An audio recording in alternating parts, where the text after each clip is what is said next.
वैसे तो ये एक डार्क किस्म की सीरीज है, लेकिन अगर इसे सर्वाइवल सीरीज भी कहें तो शायद गलत नहीं होगा, क्योंकि इस फिल्म का मुख्य पात्र ज्यादातर समय किसी न किसी दबाव में अपने मिशन को पूरा करने में तत्पर दिखता है।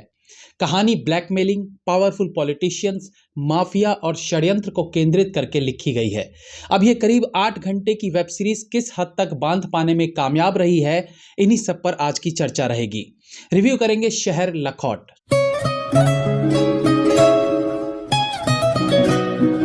जब किसी फिल्म या टाइटल में किसी शहर का नाम आता है जो कभी सुना ना हो, तो मुझे सबसे पहले उस शहर के बारे में जानने की जिज्ञासा होती है।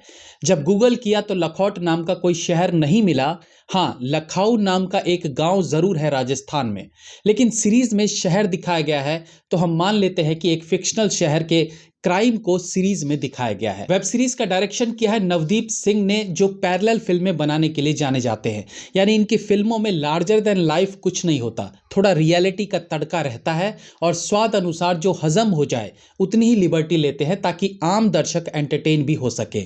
जिसका एग्जाम्पल है उनकी डायरेक्ट की हुई फिल्में मनोरमा 6 फीट अंडर, जो एक बहुत ही सटीक मर्डर मिस्ट्री फिल्म थी। इसके अलावा NH10 जो एक लड़की के सर्वाइवल की कहानी को दर्शाता है। वहीं लाल कप्तान जैसी फिल्म भी उनकी लिस्ट में आती है, जिसमें सैफ अली खान को एक अलग अवतार में दिखाने का काम किया था नवदीप सिंह ने। तो डायरेक्टर तो काबिल है ही। अब काबिल डायरेक्टर को अच्छी स्क्रिप्ट मिल जाए तो वो कुछ अच्छा बना ही लेता है। शहर लखौट का मुख्य पात्र है देवेंद्र सिंह तोमर, जो गुड़गांव की एक सेटलमेंट कंपनी में काम करता है। अब ये सेटलमेंट कंपनी समझ के आप इसे कोई कॉर्पोरेट व्हाइट कॉलर कंपनी मत समझ बैठिएगा। पहले ही सीन में इस कंपनी के बॉस द्वारा हथौड़े से अपने एम्प्लॉय का हाथ तोड़ देना ये दर्शा देता है कि ये एक गैंग है जो पैसे लेकर सेटलमेंट करने का काम करता है। हालांकि पूरे सीरीज में देवेंद्र सिंह तोमर यही कहता रहता है कि उसे गुड़गांव वापस लौटना है, वरना उसकी जॉब चली जाएगी। एनीवेज, देवेंद्र सिंह तोमर को काम मिलता है एक राजस्थान के शहर लखौट में एक प्रोटेस्ट को रुकवाने का। शहर लखौट दरअसल देवेंद्र सिंह तोमर का अपना शहर है, जहां से वो 10 साल पहले भाग गया था। अब कैसे वो उस शहर में जाता है, कैसे उसकी मुलाकात कुछ दोस्तों से होती है तो कुछ दुश्मनों से, कैसे वो एक काम को निपटाने के चक्कर में फंसता चला जाता है और आखिर में क्या सब हासिल करने के बाद भी वो शहर लखौट के क्राइम की काया पलट कर पाता है या नहीं, यही सब कुछ इस सीरीज में देखने को मिलता है। इस वेब सीरीज की सबसे अच्छी बात यह है कि ये आपको एक कंप्लीट पैकेज देती है, यानी 8 घंटे खर्च करने के बाद आपको सेकेंड सीजन का झुंझुना नहीं दिया जाएगा। एक कंप्लीट एंडिंग इस सीरीज में देखने को मिलती है।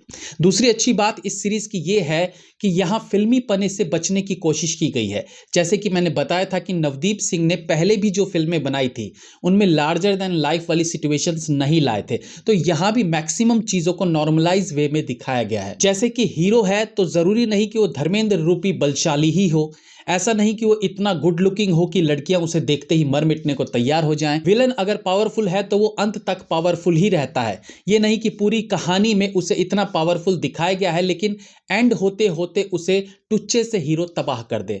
नहीं, वो शक्तिशाली है तो अंत तक शक्तिशाली ही रहता है। बात करें स्क्रीन प्ले की, तो जब आप 8 घंटे की सीरीज दिखाते हैं तो पूरे समय आपके पास वो एलिमेंट होनी चाहिए कि आप लोगों को एंगेज करके रख पाए, जो हर बार पॉसिबल नहीं है। ऑफ कोर्स कुछ अनवांटेड सीन रहते हैं सीरीज में जिन्हें हटाया ना भी जाता तो कम जरूर किया जा सकता था। हालांकि सीरीज में दिखाए दिए सारे कैरेक्टर्स कहीं ना कहीं फिल्म की कहानी से जुड़े हुए जरूर फील होते हैं, कभी ना कभी वो कहानी से कनेक्ट जरूर होते हैं, बट स्टिल स्क्रीन प्ले में थोड़ी और कसावट की संभावनाएं बनी रहती हैं। सीरीज के मुख्य पात्र की बात करें तो प्रियांशु पेन्यूली ने अपने किरदार को अच्छा निभाया है। उन्हें एक्स्ट्रा स्मार्ट नहीं दिखाया गया है कि वो किसी पर भी भारी पड़ जाए। पिता भाई प्रेमिका से दुत्कारे हुए इस कैरेक्टर में काफी गहराई नजर आती है। वहीं सीरीज के अन्य पात्रों में चंदन रॉय सान्याल, श्रुति मेनन कुबरा और मनु ऋषि चड्ढा अपने किरदार को अच्छे से निभा जाते हैं। मनु ऋषि चड्ढा एक करप्ट पुलिस वाले के किरदार में बेहतरीन लगे हैं। वहीं चंदन सान्याल रॉय आश्रम के बाद एक बार फिर अपने टैलेंट को बेहतरीन प्रदर्शन करते दिखे हैं।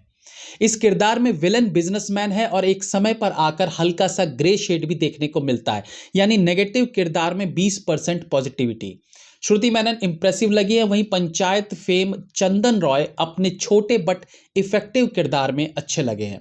उनका स्क्रीन पर ज्यादा से ज्यादा दिखना दर्शकों को पसंद जरूर आएगा। हालांकि उनके बोलने में एक हल्का सा भोजपुरी एक्सेंट अब भी फील किया जा सकता है। एक और अहम किरदार है सीरीज में जिसका नाम है अभिलाष थापियाल, जिन्होंने एस्पिरेंट्स में बेहतरीन काम किया है। उत्तराखंड निवासी होने के बाद भी उन्होंने उस वेब सीरीज में जो भोजपुरी एक्सेंट पकड़ा था वो बेहतरीन था। एंड ऑफ कोर्स एस्पिरेंट्स के सबसे बेहतरीन किरदारों में मुझे वो भी लगे थे, लेकिन इस सीरीज में लगा जैसे वो अपने उस किरदार को दोहरा रहे हैं।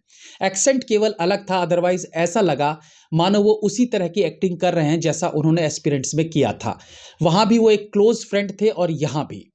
सिनेमेटोग्राफी अच्छी है। राजस्थान को जितना एक्सप्लोर करके कैमरे के माध्यम से दिखाया जा सकता था उतनी कोशिश जरूर की गई है। बैकग्राउंड म्यूजिक औसत है और बेहतरी की गुंजाइश रह जाती है, हालांकि आजकल कम बीजीएम का चलन भी है। डायरेक्शन ठीक है। नवदीप सिंह ने अपने डायरेक्शन में वही तेज पना रखा है जो NH10 या मनोरमा में दिखाया था।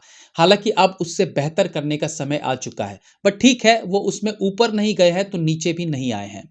ऑल इन ऑल आपके पास समय है तो ये सीरीज आप देख सकते हैं। मेरी तरफ से 3 stars. Have a nice day.